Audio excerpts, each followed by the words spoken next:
Hey everybody, it's your old pal Chuck, and I am back with another review. And today we're taking a look at the last figure from the Transformers Cyberverse Deluxe Class Macadam Build-A-Figure series. Can't say wave because this was actually spread out across multiple waves. More on that later. This is Deluxe Class Thunderhowl, not to be confused with the Ultra Class, which we looked at some time ago. I got this figure off of eBay, had it for a while, and well, I just haven't been interested in reviewing it, which is weird because I bought it to get it early, but then other stuff came in that I thought you would be more interested in. But hey, we're looking at it now. And of course, we'll take a look at Macadam a little bit later to finish off looking at that. We're starting off in wolf mode, and this is where my problems with the figure start. There's a lot of joints, a lot of ball joints, not a lot of articulation in wolf mode. First of all, as you can see, the hands are just turned over on their side. I think that's a complete and total waste. There should have been some more of a gimmick to bring out the paw. The arm articulation is basically, well, you can move it, but it really doesn't work unless it's in this position to have it stand. The legs are a little more forgiving, but without those front sections, the front legs, what's the point? And I should mention that the feet are on ball joints and are incredibly loose. That's a common theme for the Cyberverse Deluxe line. Great concept, poor execution, lots of loose ball joints. He does have a blast effect that can be used in wolf mode, as well as going over the sword in robot mode. Pull it out here. There's a, I guess you can say, tongue right there that it can just slide over. As a side note, I've been hearing from people who have Siege figures that the blast effects on those are starting to melt into the plastic of the individual toys. So frankly, because of that and the fact that I have a cat, I'm not sure if I'm going to be using it all that much. Well, other than wolf mode, that's about it. A lot of hollow bits here on the back of the legs. That is what it is. I think it's a bit much that, these are supposed to be deluxe figures and there's a lot of hollowness. The colors do match to the cartoon a bit better than that first Ultra Class figure. Common problem that happens when working with an early animation sample. Why, at this point in time, we don't have it where when the toy designers get a design, that's it. That's what the animators have to do. I think it would solve a lot of problems. Now, I think we're just going to go straight into the transformation from here. And let me just mention that it is kind of ingenious because you do have a double butterflying technique where this closes up in the back and it opens up here in the front for robot mode. And I'll point out some little bits that you need to remember when going back to wolf mode. To start things off, what you want to do is come in here and remove the back, which will be the shield in robot mode. We'll see more of that in robot mode. Next, what you want to do is detach this section here and bring it forward, and you can bring part of the wolf head down like so. Do what you will. Next, what you do is come behind here, straighten out these the wolf legs. Now, this is where things get a little iffy because of the instructions.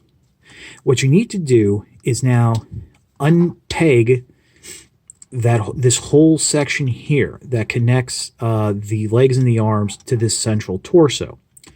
When going to wolf mode, the instructions show you to do this well, let me just finish here. You want to now fold up that panel so the legs face out to the side. When going to wolf mode from robot mode, the instructions show you to actually peg this section in first. That will not work. You have to fold out this secondary hip panel, and then this housing will peg in easily. Otherwise, you just got problems. So we're going to do that. At this point, I bring the wolf arms up and slide them back on these little, there's like a double barbell ball joint hinge there. Just move the camera back a little so we can have a little more room to work. And next what you want to do is bring this around. You can bring that head back.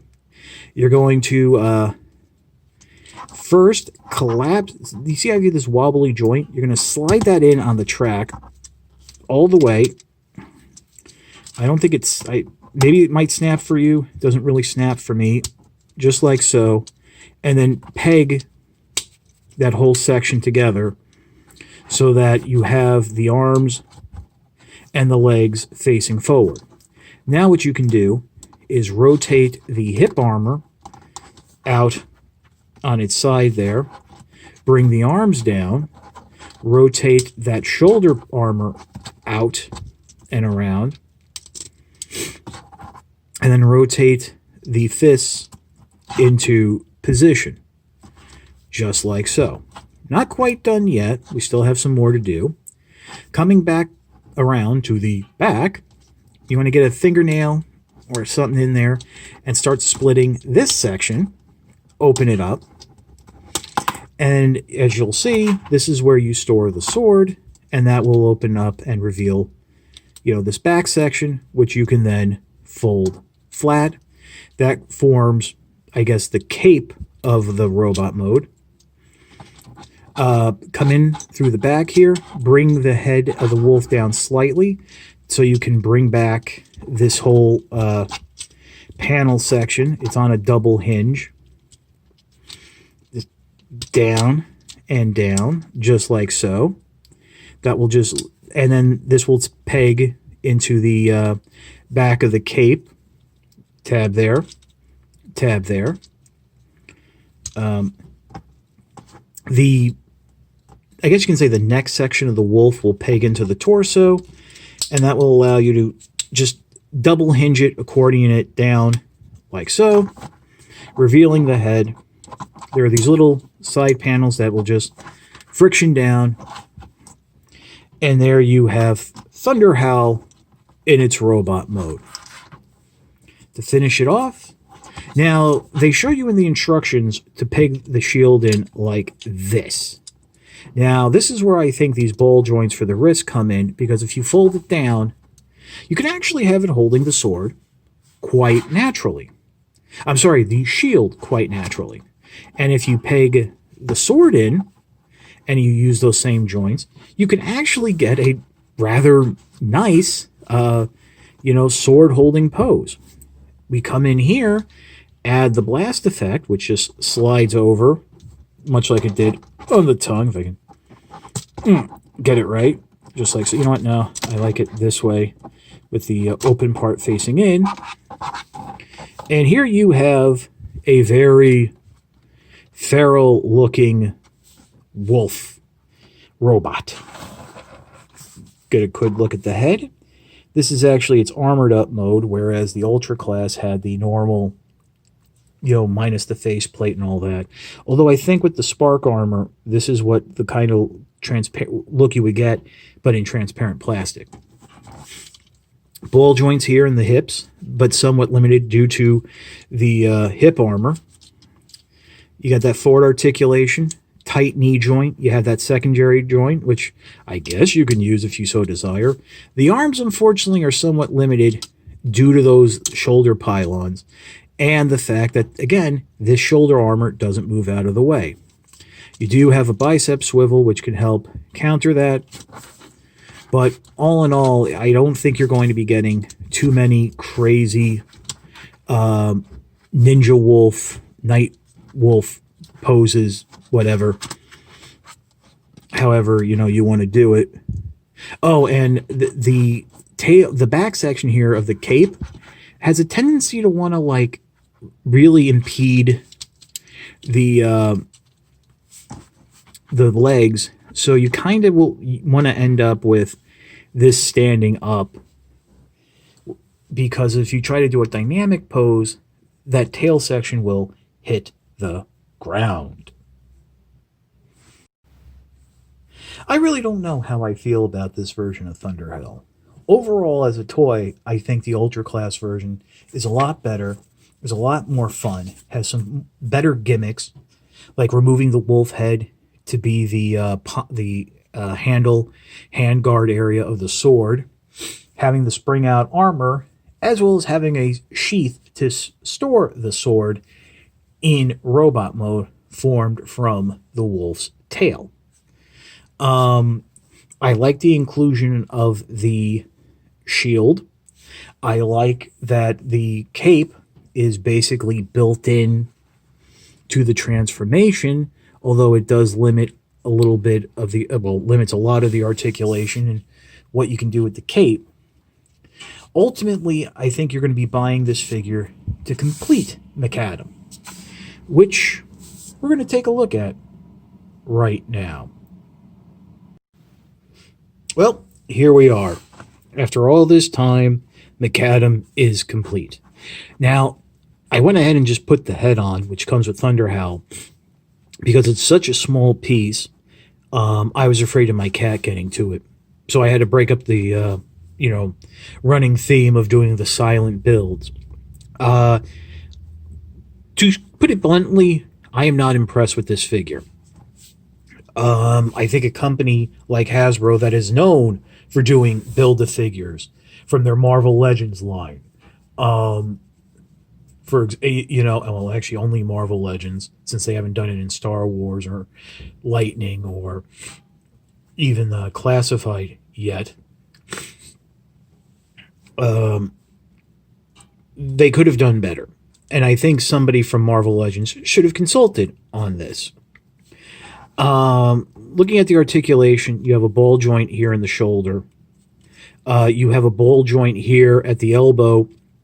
And this is part of the problem. You have no real elbow joints. You have a swivel here in the wrist to allow the wrist to the arm to function as a normal bend at the elbow.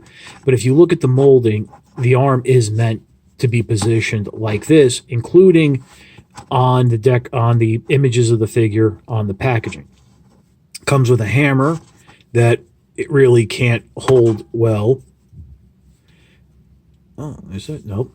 The head is somewhat expressive. You do have a wide range there on a ball joint, which was very hard to get on, by the way. It actually was hurting my fingers. You would think that there's a secondary hinge here. No, that's all molded in. You do have like a upper ab articulation, rotation, wiggle. And then you come down to the hips, you do have some swivel up at the hip, but most of it comes at the ball joint and knee joint. And you have absolutely no movement in the feet. They are permanently molded in a stance. Yes, I am fully aware that this figure was meant to be a pack-in bonus to entice people to pay $5 more from the Warrior class into the Deluxe class.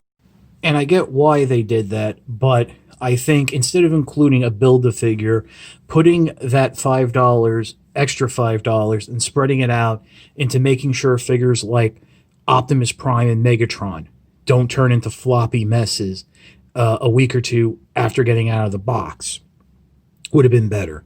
Giving Hot Rod accessories that were closer to what he had in the animation. Maybe giving Thunderhowl another pass that the articulation in robot and wolf mode was a little more usable. I don't know.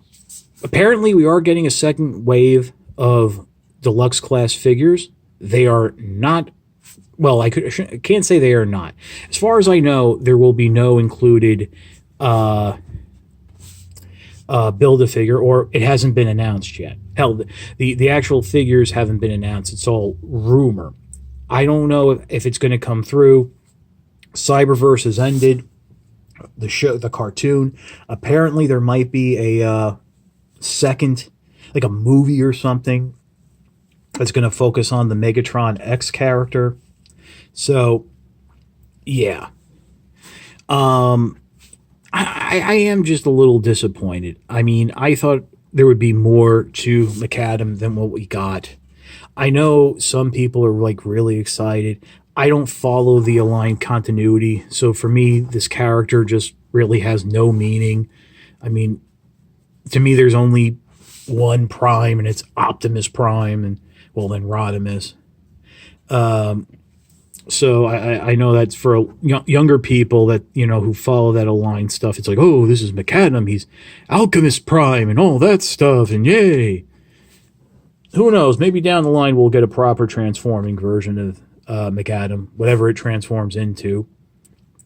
But for me, it's just meh.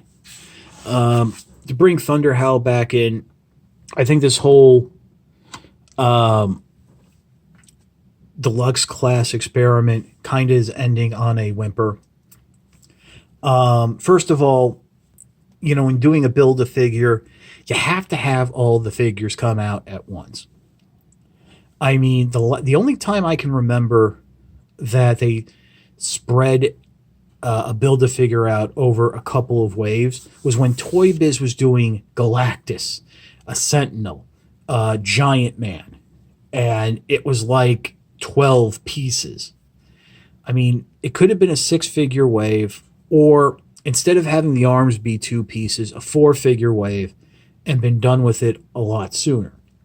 Because, again, you know, you ended up in some cases with a figure being 2 figures in a wave, 1 figure came out, and the other figure came out months later. I mean, Thunderhowl is all on its own. I don't even know who it's, you know, I think it was supposed to be with RC, but RC was out months and months ago. It's just, you know, you throw your hands up at it because I really don't understand the whole point. But Thunderhowl is an okay figure. I think you would enjoy the Ultra class a lot more. Don't buy the Deluxe figures just for McAdam. It's just not worth it. So that's it for the review. If you like the video, please like, comment, and subscribe. While I do appreciate the views, the liking, commenting, and subscribing sends, you know, coded messages to YouTube through algorithms that mine is a channel that should be supported and promoted and held in high esteem. So every little bit will help. If you really want to help the channel, I do have a Patreon, www.patreon.com/ChuckDog1999. I was going to get there eventually. There's a link in the description below. If you can't understand what I'm saying, neither can I. And a little card here in the corner. All I ask for is $1 a month. No thrills, no tears, no special rewards. All you're doing is helping me bring content like this to you. Other than that, thank you so much for watching. This is being recorded the Wednesday before Thanksgiving, so I hope everyone has a happy Thanksgiving. Celebrate with your families. Be strong, be brave. And remember what The Rock once said, those who are truly brave shall never live in fear. This is your old pal Chuck for Thunderhowl and McAdam. We will see you next time.